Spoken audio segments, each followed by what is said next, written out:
entrando aqui para te dar bom dia e avisar que o Balanço Geral tá começando hoje comigo, já que o Peruca vai estar cobrindo aí o Luiz Bate no Cidade Alerta, então te espero aqui todos esses dias, combinado? Gente, notícia urgente, você vai ver comigo aqui no Balanço Geral perseguição e confronto entre bandidos e policiais da rota essa noite na rodovia Presidente Dutra. Olha só a movimentação flagrante da Record TV para você na tela da sua televisão. Tá no ar o Balanço Geral amanhã com as notícias mais quentes de tudo o que acontece na maior cidade do país. Nessas imagens, você confere comigo a reportagem completa daqui a pouco. 4 criminosos morreram. E tem outra história aqui envolvendo a bandidagem também. Me dá aqui a imagem no telão da notícia. 3 bandidos foram presos em flagrante. Olha só, a polícia chega no exato momento em que eles tentam fugir, depois de roubarem uma residência em uma área nobre aqui de São Paulo. Teve troca de tiros e é claro que a bandidagem se deu mal. Comigo aqui, sem perder tempo, dá uma olhada nessa mala aqui, ó. Presta atenção. A mala de um jogador de futebol que já jogou na seleção brasileira. Foi apreendida no aeroporto na Rússia. Você vai saber comigo o que é que tinha nessa mala.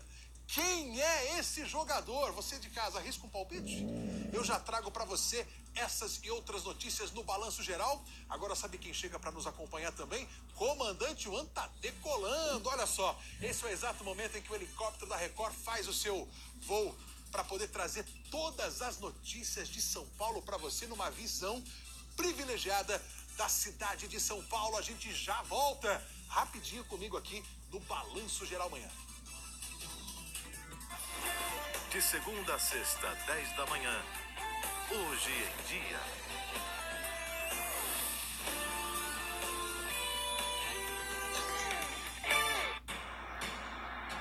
Neste sábado. Vamos de volta, porque o Balanço Geral está ao vivo. Você nos acompanha com notícia atrás de notícia, direto até às 7 horas da manhã. 3 criminosos foram presos em flagrante. Eles roubaram uma casa. Essa casa fica em uma região nobre, aqui em São Paulo. Coloca a imagem dessa câmera para que você possa acompanhar lá. A polícia chega e dá de cara com os bandidos saindo. Mão na cabeça para o carro. Eles desobedeceram a ordem da polícia. Teve confronto sim. E o desfecho dessa história você vai acompanhar comigo agora. Vamos ver. Os policiais descem da viatura com um fuzil na mão. Dão ordem de parada ao carro, mas os ladrões fogem. Minutos antes, os 3 estavam tentando roubar uma casa no bairro de Pinheiros, zona oeste de São Paulo. A polícia analisou as imagens desta câmera de segurança de um prédio que fica em frente à casa. É possível perceber que os bandidos passam alguns minutos antes, dão uma volta no quarteirão e voltam para assaltar. Eles entram por aqui, ficam no quintal e tentam arrombar aquele portão. Sem sucesso, decidiram ir embora, mas o morador estava dentro da casa e chegou a ligar para a polícia. Os bandidos foram surpreendidos aqui do lado de fora. E aí, uma perseguição começou. Os assaltantes não estavam armados, mas tinham uma mochila com várias ferramentas. Foram reconhecidos por moradores do bairro por roubos parecidos a esse. Eles já têm passagem pela polícia. O carro usado tem placa clonada. Foi furtado há 2 anos. O motorista foi atingido por uma bala de fuzil na região do quadril. Foi socorrido e não corre risco. As casas da região estão todas equipadas. Cercas elétricas, câmeras de segurança, grades, vigilante na rua.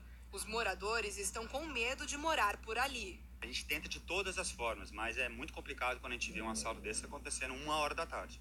A vítima está com medo. Não quis gravar a entrevista. Contou que mora há 46 anos na mesma casa e que há uma semana havia sofrido outra tentativa de invasão. O morador acredita que os 2 crimes podem estar relacionados. Esta vizinha já foi assaltada 5 vezes em 14 anos morando no bairro.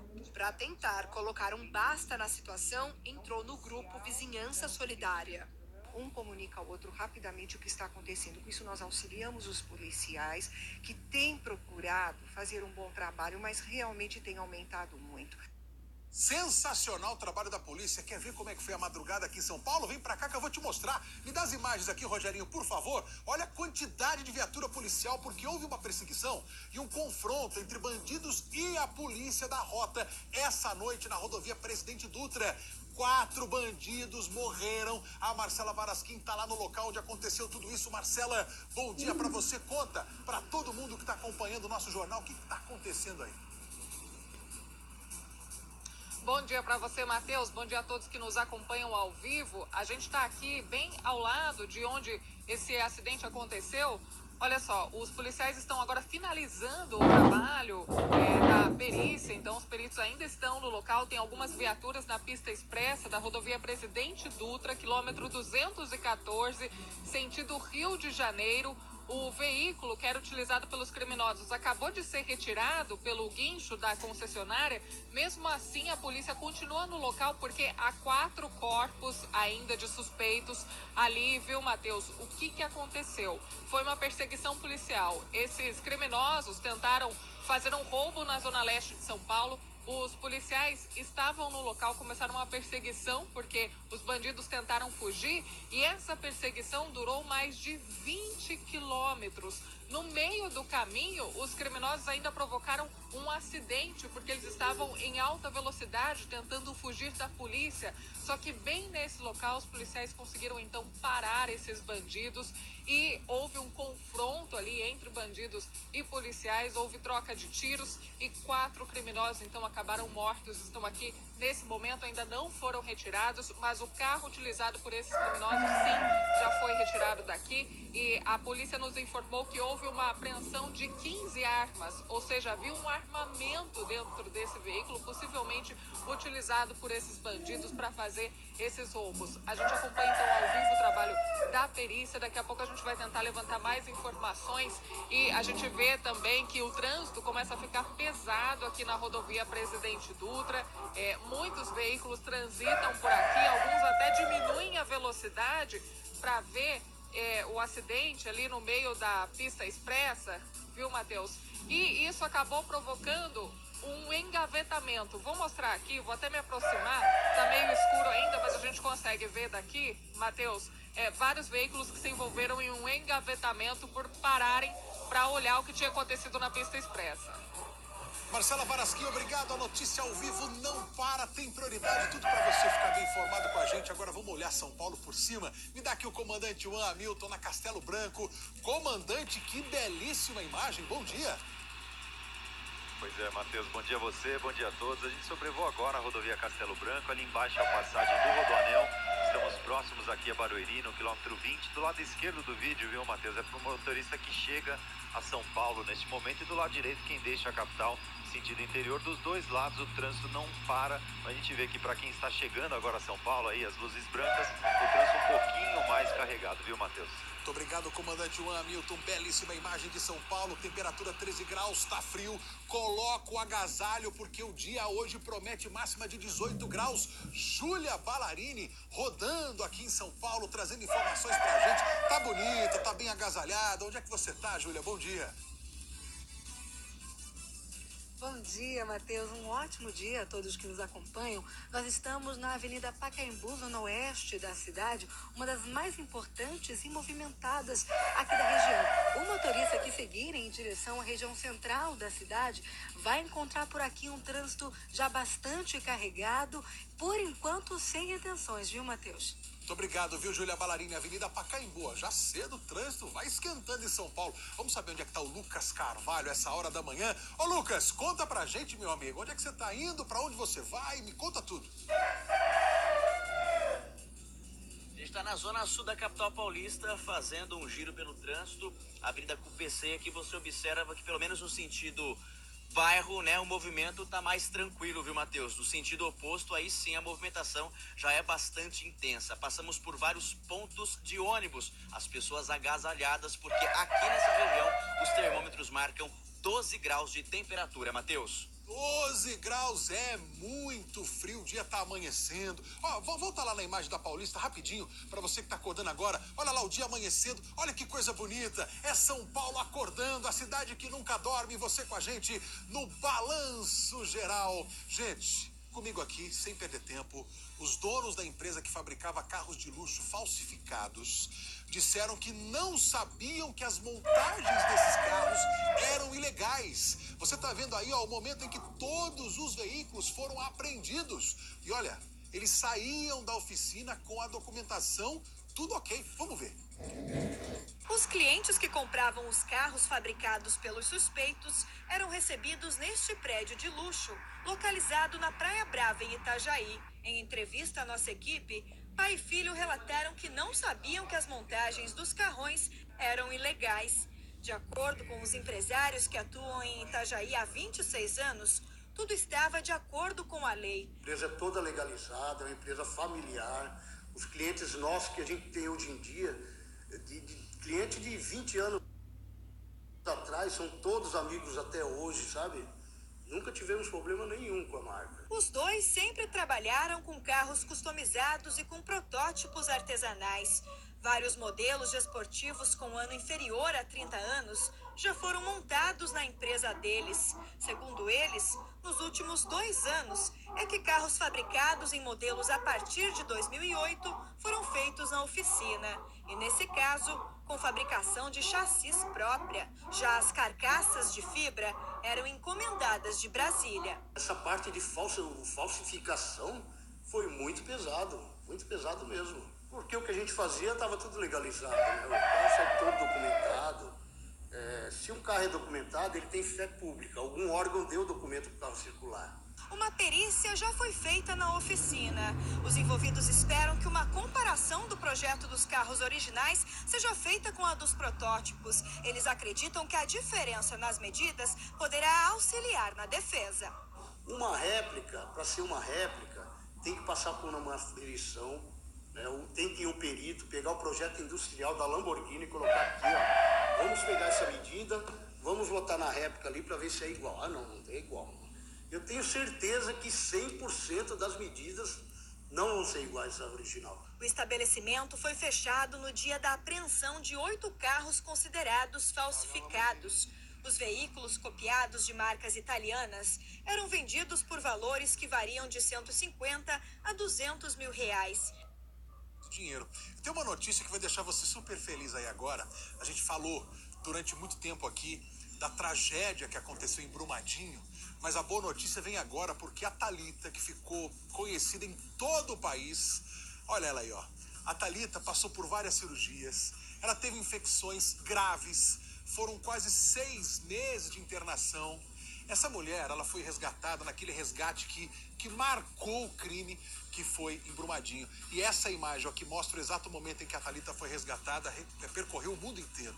Então vamos lá, direto para a boa notícia. Ela teve alta, ela está em casa agora com a família, está assistindo a gente. Olha que boa notícia. Vamos ver a reportagem. Cabelo arrumado, unhas feitas, tênis novo, pulseiras. Nem de longe, Thalita lembra a mulher coberta de lama, que emocionou o mundo durante esse resgate dramático, registrado com exclusividade pelo helicóptero da Record TV. Levada pelos rejeitos da barragem de Brumadinho, que se rompeu em 25 de janeiro, a adolescente foi a primeira vítima resgatada com vida. Ela sofreu várias fraturas pelo corpo, inclusive na bacia, onde teve que colocar pinos de fixação. Enfrentou diversas cirurgias e infecções. Foram quase 6 meses internada. Aqui, Thalita passou por 4 cirurgias e por momentos difíceis. E o grande dia chegou. Ela acabou de receber alta do hospital. Para a jovem, agora é hora de recomeçar. Deus me deu uma segunda oportunidade na minha vida. Segunda vida. As marcas da tragédia estão pelo corpo e no coração. Apesar da alegria da alta, ela carrega a tristeza de ter perdido a sobrinha Laís, de 14 anos, que estava com ela na hora do rompimento. Eu queria que ela estivesse aqui hoje. Laís era filha do José Antônio e da Alessandra, cunhado e irmã de Thalita. José Antônio foi quem segurou a barra da família e, apesar da dor de perder a filha, praticamente adotou Thalita, que perdeu a mãe 4 meses antes. Não é uma volta para casa. Eles devem ficar em um hotel no centro de Betim. A minha alegria era saber que eu estava indo para minha casa e chegar lá e encontrar minha filha. Eu sei que não vou encontrar nada disso. Até hoje não consegui uma casa ainda adequada pra gente. Então foi tudo literalmente enterrado, debaixo da lama, debaixo do barro, tá tudo lá. Esse é o resultado de uma das maiores tragédias registradas no Brasil. A imagem que você viu aí é exclusiva, foi feita pelo helicóptero da Record TV em Minas Gerais. Mas que alegria saber que a Thalita saiu do hospital, que ela tá bem, né? E essa é uma imagem que marcou muito. A primeira mulher a ser resgatada com vida depois dessa tragédia. Deus abençoe grandiosamente a vida dela, de todas as outras pessoas, e conforte o coração das pessoas que estão aí, né, ainda tentando continuar a vida sem os seus parentes que infelizmente perderam suas vidas. Gente, olha aqui, ó. 4 pessoas morreram num confronto com a polícia. Esse confronto aconteceu essa noite. Os policiais da rota foram atrás desses bandidos. A gente vê aí a quantidade gigantesca de viaturas. Eles saíram da zona leste de São Paulo, na Salim Farah Maluf, fugiram por mais de 20 quilômetros, mas não deu certo, a polícia foi para cima deles. Vamos ver. O confronto aconteceu aqui no quilômetro 214, no sentido Rio de Janeiro, da rodovia Presidente Dutra. Bem ali na pista expressa, 4 criminosos que estavam num carro prata morreram depois de trocarem tiros com a rota, as rondas ostensivas Tobias de Aguiar. Segundo a PM, os bandidos teriam praticado um roubo e depois tentaram fugir. Foram perseguidos desde a zona leste de São Paulo, na Avenida Salim Farah Maluf, até aqui em Guarulhos. Um total de 21 quilômetros de perseguição. No caminho, ainda bateram em um carro na rodovia, mas ninguém ficou ferido nesse acidente. De acordo com a polícia, no veículo dos assaltantes foram encontradas várias armas. Por conta desse confronto, a pista expressa foi interditada para que seja feito o trabalho da perícia e os corpos sejam retirados do local. Por isso, o tráfego no sentido Rio de Janeiro foi desviado para a pista local. E a gente volta a falar com a Marcela Varasquim, ela continua no local onde aconteceu tudo isso. Ô Marcela, me conta, a perícia tá aí ainda? Matheus, a perícia está concluindo já o trabalho, inclusive o carro utilizado por esse criminoso já foi retirado. O que falta retirar aqui são os corpos, eles permanecem no local, por isso também a pista expressa segue interditada, ainda sem previsão de quando ela vai ser liberada para passagem de veículos. O que a gente vê na pista local é um trânsito grande se formando, muitas pessoas acabam parando, né, para tentar ver, diminuindo a velocidade para tentar ver o que aconteceu, acaba causando acidentes. Então, atenção motorista que passa por aqui. Mas a gente continua acompanhando o trabalho dos policiais, ainda há viaturas que estão lá na pista expressa, estão preservando esses corpos e agora todo um trabalho da perícia, né, toda a análise que está sendo feita, a apreensão de materiais também. Dentro desse carro utilizado pelos bandidos havia 15 armas, então eles estão recolhendo os materiais, recolhendo as cápsulas de bala para analisar tudo que aconteceu aqui no local, Matheus. Marcela Varasquim, obrigado pelas informações. Agora, girando aqui a notícia, presta atenção nessa história. Uma mala de um jogador de futebol, que inclusive já jogou na seleção brasileira, foi apreendida no aeroporto da Rússia. Você vai ver, dentro da mala tinha vários comprimidos. Esses comprimidos contém uma substância que na Rússia é proibida. Essa mala estava com um passageiro que é daqui do Brasil. Ele foi contratado para trabalhar para esse jogador. É por isso que ele estava levando essa mala. Esse jogador, ele teve passagens pelo Grêmio, também jogou em outros times da Europa. Quer saber quem é? Dá uma olhada. Uma família que sofre tentando encontrar uma solução que não vem. Uma revolta, né? Porque ele, meu pai inocente, trabalhador. A mulher que prefere não mostrar o rosto porque tem medo de retaliação é esposa de Robson do Nascimento Oliveira. Tá muito difícil, imagina minha sogra. Tem 72 anos e ele é o único filho. Robson está preso há 4 meses em Moscou, na Rússia, sem ter cometido nenhum crime. Assim que Robson e a esposa entraram no aeroporto, começava a realização de um sonho. Eles receberam uma proposta para trabalhar na Rússia, na casa de um jogador de futebol brasileiro. O novo patrão pediu para que o casal levasse 3 malas para ele. Robson só não imaginava que tudo começaria a ser desfeito por conta do que tinha dentro de uma das malas. Ao desembarcar, O casal foi detido no aeroporto russo. Em uma das malas havia 60 comprimidos de metadona, um analgésico para dor vendido no Brasil com receita médica, mas proibido na Rússia. Os dois foram liberados com a condição de entregar o receituário médico em 30 dias. Mas isso não aconteceu. Ele falou pra mim, amor, eu acho que tá dando ruim aqui. Eu falei, aqui aonde? Ele na delegacia. Eu acho que eu vou ficar presa. Foi a última palavra que ele falou comigo. O casal foi para o exterior trabalhar na casa do meio-campo Fernando Lucas Martins, que atualmente joga no Spartak de Moscou. Ele já passou pelo Grêmio e até pela seleção brasileira. Esta receita mostra que o remédio apreendido pertencia a William Pereira de Faria, sogro do jogador. Mas ele não se apresentou para comprovar que era o dono da medicação. Estão colocando uma pessoa para ser condenada injustamente. Eles poderiam reverter isso tudo e não fizeram. Tentamos contato com Fernando por mensagens na internet e por telefone, mas ele não respondeu nem atendeu nossas ligações.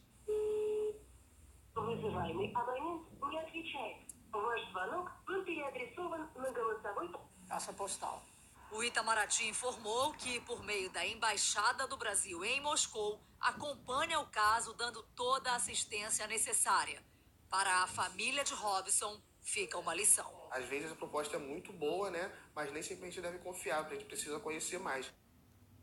Agora, pô, me dá a imagem do Fernando aqui, do jogador. Fernando, você deve uma satisfação para essa família, cara. Pelo menos o mínimo que você precisa fazer é dar uma assistência jurídica para eles. Horas, a família sai do Brasil para levar uma mala a teu pedido. Essa mala tinha lá o medicamento que a gente mostrou na reportagem, que na Rússia é proibido. Só precisa de uma receita médica, então, poxa, tem que providenciar isso. Não dá para simplesmente largar o Robson com a esposa lá na prisão e virar as costas. Isso é inaceitável, né? Poxa. Ó, o comandante Juan Hamilton tá sobrevoando a rodovia Ayrton Senna. Cola a imagem aí, obrigado. Acidente na rodovia. Ixi, parece que é um motoqueiro ali. Ô, Juan, o que é isso aí? Olha, Matheus, manhã complicada nas rodovias de São Paulo. Mais um acidente em uma rodovia, agora na rodovia Ayrton Senna, como você disse, na chegada ao quilômetro 19, aqui já quase no aeroporto de Guarulhos, no sentido São Paulo. Um acidente envolvendo carro e moto, veículo. O carro está um pouquinho só ali mais para frente e o pessoal da concessionária continua agora no atendimento a esse motociclista ferido. E por conta disso, Matheus, o trânsito já bastante carregado na rodovia Ayrton Senna, na chegada a São Paulo. Que quinta-feira, hein? Ó, nós já vimos acidente na Dutra, no Rodoanel, aqui na zona oeste de São Paulo, e agora na rodovia Ayrton Senna, trânsito complicadíssimo. Olha, a situação vai ficando preocupante em São Paulo hoje na quinta-feira, hein? E a gente vê que o pessoal, no caso da rodovia Presidente Dutra, o acidente foi provocado por curiosidade. O pessoal reduz a velocidade de repente para poder ver o que está rolando do outro lado. E aí aconteceu aquela batida que a Marcela Varasquim mostrou pra gente, vários carros, um engavetamento danado.